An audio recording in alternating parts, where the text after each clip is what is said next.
Hi everybody, welcome to the Oddfellows Lodge. I'm Larry Gunther. I'm going to give you just a really quick rundown of what the Oddfellows is and what we're doing. The mission of the Oddfellows is to elevate human character through friendship, love, and truth. The highest degree of Oddfellowship is fraternal order, so there are degrees. The highest one is universal justice. And so instead of just coming meetings once a month and saying we support universal justice, we're kind of doing something about it. And I opened my mouth, so here we are. So we've got the speaker series, people who work for justice, organizations who work for justice can come and talk, tell you about what they do, inform the community about what they do and how the community can help. And tonight's talk, in addition to Nicole Kirkcaldy of the Restorative Justice Partnership, we have Alana Tomic from the YOLO Conflict Resolution Center, and I will turn it over to them. So please welcome them.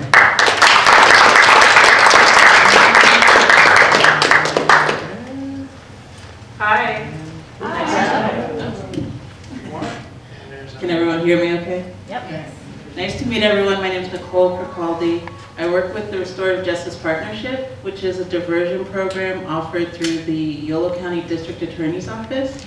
And so I'm happy to be here today to share with Alana and talk about restorative justice and also what our programs do in the community.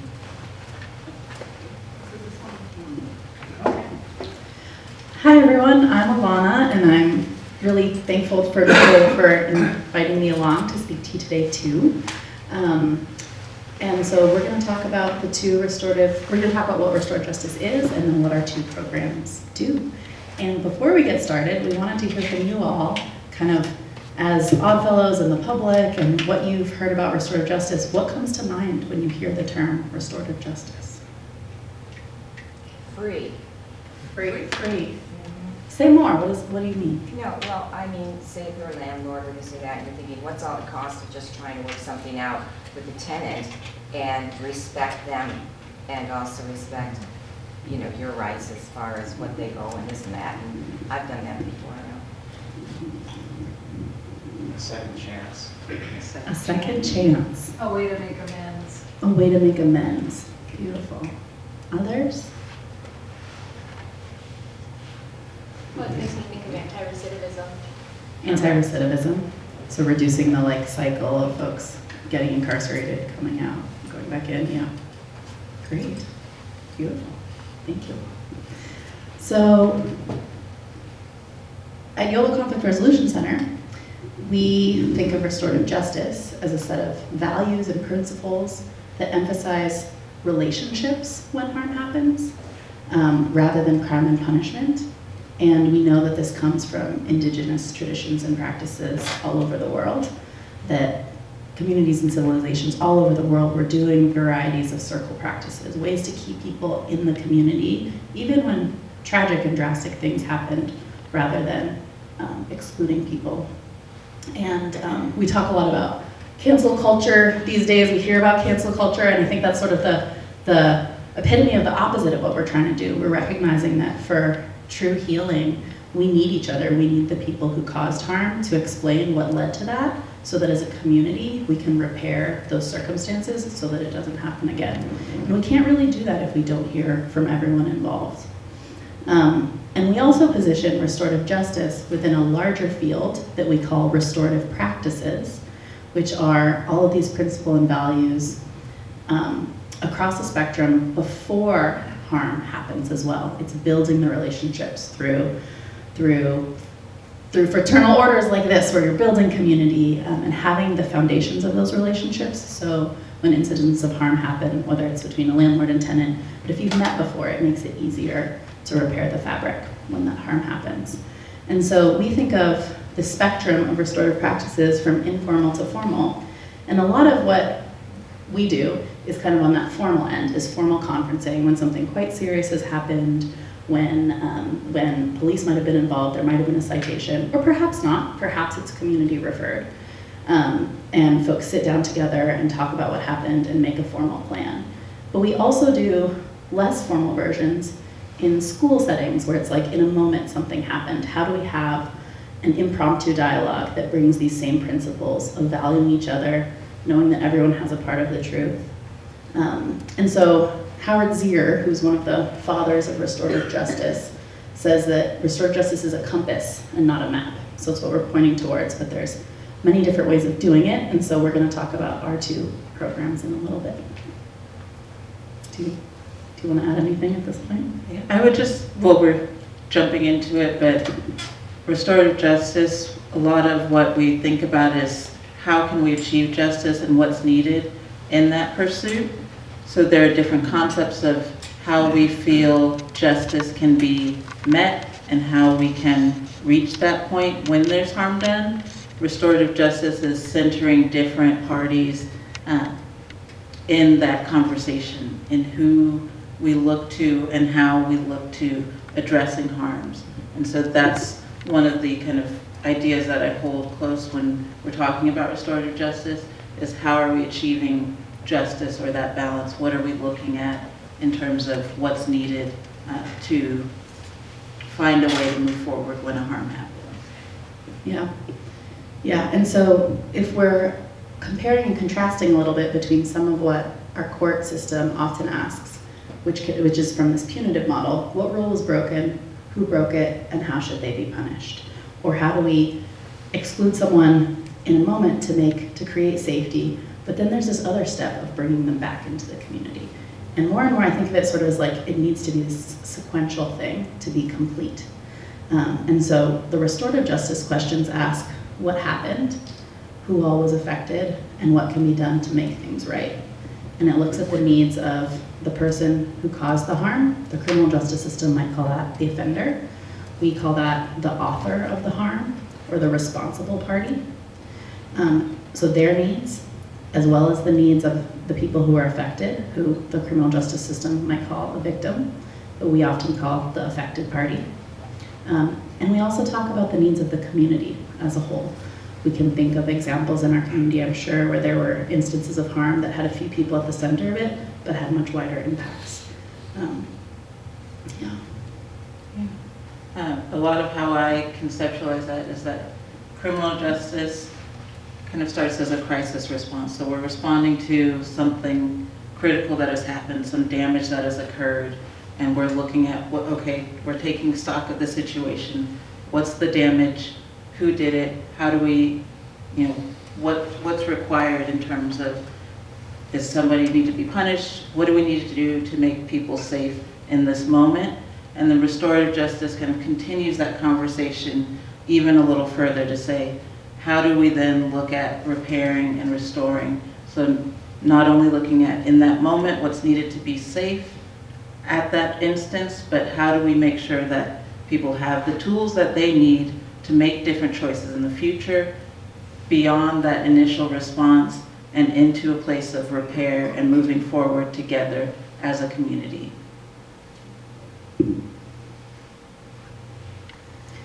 And so we think of the goals of restorative justice as putting key decisions into the hands of those most affected by it. We know that sometimes studies of programs across the country do well compared to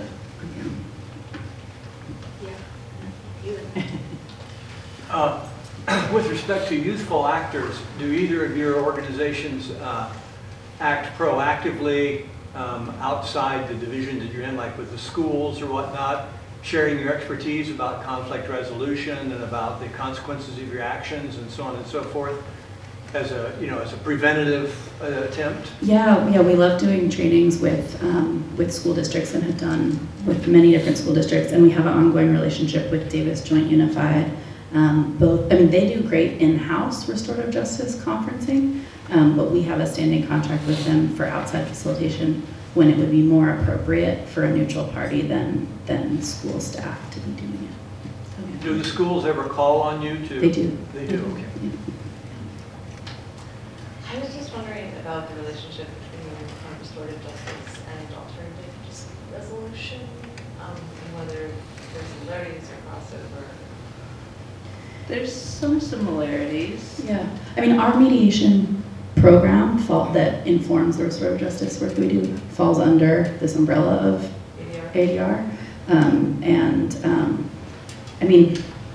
yeah, I think of ADR as an umbrella term that includes communication and certainly could include restorative justice. I mean, we think that part of the vision is like for people who for different reasons aren't comfortable contacting law enforcement, that this could be an alternative when it feels appropriate. Yeah. And we receive funding through, there's something called DERPA, the Dispute Resolution Programs Act, which is the California law that relates to ADR, and so we do get funding from Yolo County courts under that. Other questions?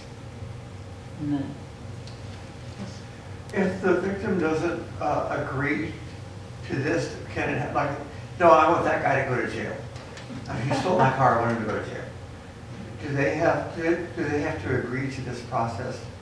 So in our standard program, the victim does have to agree for this type of approach to be used. Now, in the traditional court process, the victim does not determine or dictate what the outcome of that case will be. So a victim can say, I want this person to go to jail. If the evidence doesn't bear that out, or if there are other options that seem better suited, they're not determining what the ultimate outcome will be. But Can they veto the restorative they can process? veto this option. And then it will simply go into a traditional approach where other diversion may be available. The attorney is going to review the case, see what's there, and make a reasonable decision. But we do definitely honor, in our standard program, if this approach doesn't feel safe or right to you, we aren't going to go forward with this approach. And so we do respect that. As I mentioned, if there's a treatment component where somebody is going to access treatment through this, they don't have that same full right to veto. It may still be diverted essentially, but we won't pursue that conference process. And I'm trying to think, I can't, maybe we don't see them at that point, but I can't think of a time where that's happened. More often we have affected parties who say, I don't want to participate, that doesn't feel right for me, and then it can go forward without them. We would use a surrogate or an indirect victim. But if they do choose to participate, I can think of examples where they were working out, like, what does this agreement for this case look like? And the victim, while participating, if they're saying that doesn't work for me, then the process won't be completed. Yeah. And we do see kind of a variety of responses. Sometimes people don't feel like this is appropriate for them. We try to make sure that they're engaging through our victim services department, so they're getting information about resources available, the rights that they have as a victim in a case, all those connections, and there's not a pressure to, you have to make some specific decision. So if they say that, then we honor that. But we do get people who don't feel like this is the best approach for them. But I will say that probably the majority either feel like it's fine, I just don't want to participate directly myself. They just don't want to be involved in that same way. But they're usually open to this type of approach.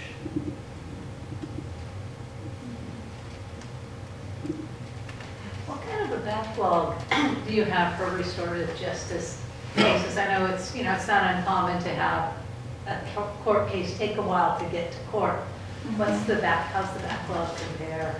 So for our program, we do try to, one of the efforts is to make sure that this is moving along. So I think we're scheduling through May right now. So that's kind of the length of time. You might be waiting about a month or two for your conference, but we try to make sure that we're engaging people, we can get you scheduled, that there's not a long delay. There can be some time for the agreement process to be completed, but even that is usually not more than a few months. It's really about people participating. And I think usually the longest delay that we face is just getting in touch with people in the first place. So this would be much quicker. It tends to be, Yeah. There can be some time, like between a citation and when it gets to us. And so we've worked really hard, especially last year, like about a year ago, we were like, we want our wait time to be 0 because of the things that we can't control in it getting to us. And so we've done that. So we have yeah, people, when they get referred, they get intake calls within 2 business days. And then, but I will say that in a lot of, both in our mediation program and in the restorative justice piece, there is some amount of moving, there's a phrase like moving at the pace of trust. And sometimes there's value in not, like, I don't think it would serve people if we called them up and said, come in tomorrow.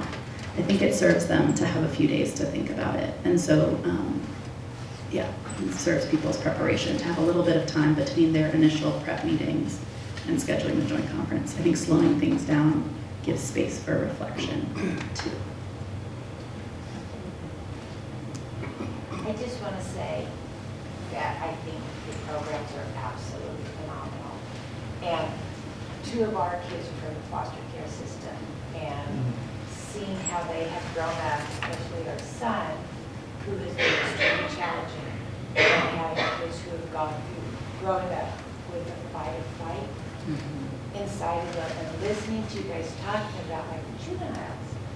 And I look at my son who never has been arrested, probably by the skin of his teeth. And he's a phenomenal young man. And listening to you guys talk, and I think, if he were to have been arrested, his life would have been forever changed.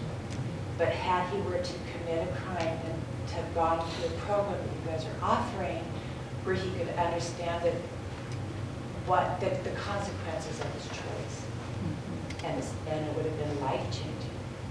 And I just really want to say how amazing I think both your programs are, because I think there are a lot of kids who commit crimes who are coming from the foster system who don't have the ability to think through their behaviors and their choices, and do live in a fight or flight situation, and the choice is either you're incarcerated or somebody is working with you and helping you to understand the consequences of your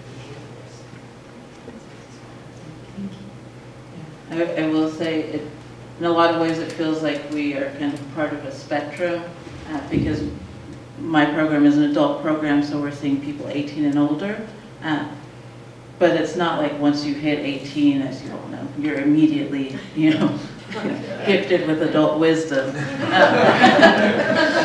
What better word? But so we encounter a lot of people who are still kind of in that same place where this may be their first, interaction with law enforcement, their first formal arrest, their first time kind of going through that process, and it really is, a matter of, if you can kind of think through, see the impact, connect to different resources, and have some support in, okay, if this happens, or if I'm in this type of situation again, what can I do differently so that I'm not, making the same choices?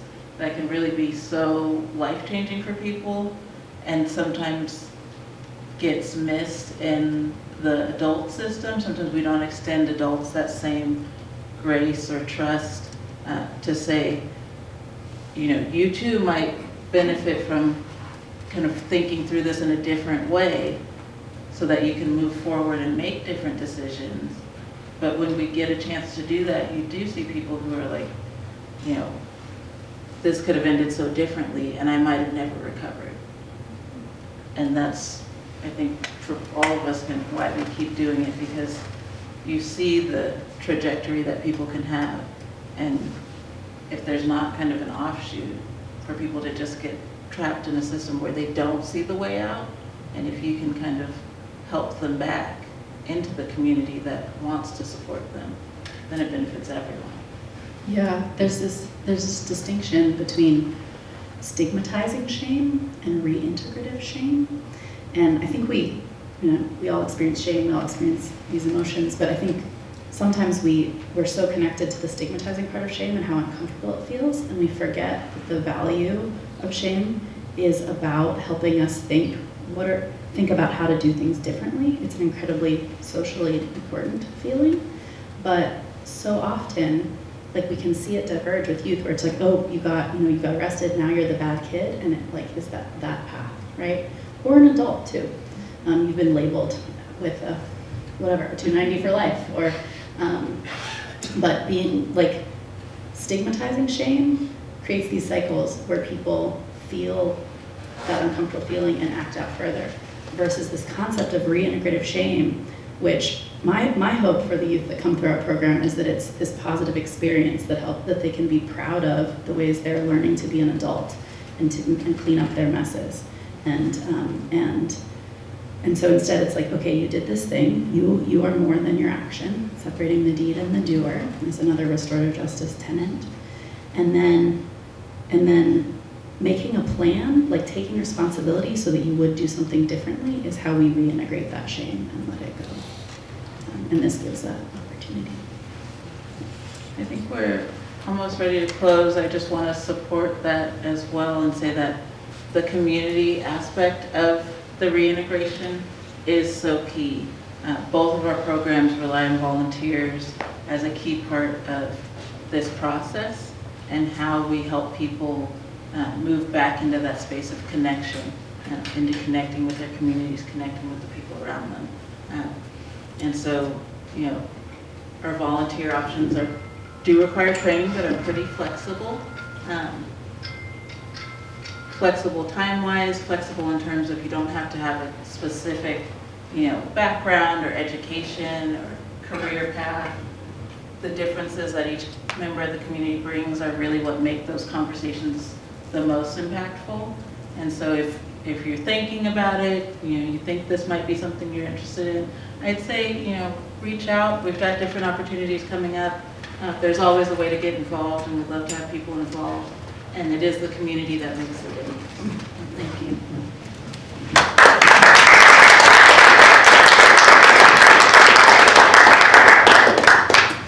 I did have one just last question, hopefully it's not a long one. How would the volunteer opportunities be different for your respective organizations? I mean, I think it's primarily just, you know, we have trainings available at different times, slightly different time commitments. Yeah, yours are scheduled and ours are much more fluid, matching the needs of both families and the volunteers. So you need folks who are, what, Wednesdays and Thursdays available? Wednesdays, Thursdays, Yeah. morning, afternoon, or evening. And then, you know, just depending on who you're with, the skill sets are pretty similar in terms of what you're trained for, but the cases you'll see are going to be different. So it's really just, you know, what works for you. And if you want to work with adults or youth, I think sometimes that's a different interest area. And you do have like tiers of panelists and facilitators. That's true. So if you want the you can get deeper into it. If you want what do you call that in a workplace setting? If you want to be able to, yeah, if you want to, yeah, then go to Nicole Morgan. So you can train to facilitate conferences with us, or you can be kind of a direct, more community-based participant. Yeah. And one other opportunity in addition to facilitating, YCRC, we're really excited. We have a new partnership starting in July with California Department of Corrections. So we'll be doing restorative justice dialogues with folks who are incarcerated or on parole, in custody, and victims. And so we're starting to want to get the word out there that this program exists for folks who've been impacted as affected parties or next of kin, that there are dialogue opportunities to learn things from people who are charged and incarcerated with crimes. And so CDCR, the Office of Victim Services, is doing a lot more restorative justice lately, and so we're wanting to lift that work up. All right, let's give a thank you again to Nicole and Luana. One thing I did forget to mention, there is a suggestion sheet. So this Universal Justice Speaker Series is open to anything or anyone, any organization that works for justice in any format. You know, food justice, housing justice, economic justice, whatever. If you have a suggestion for someone you'd like to see speak, or you think would be valuable to the community, please go give their info on, there's a sheet on a clipboard back there. But anyway, thank you all for coming, and one last thank you for our speakers. Thank you.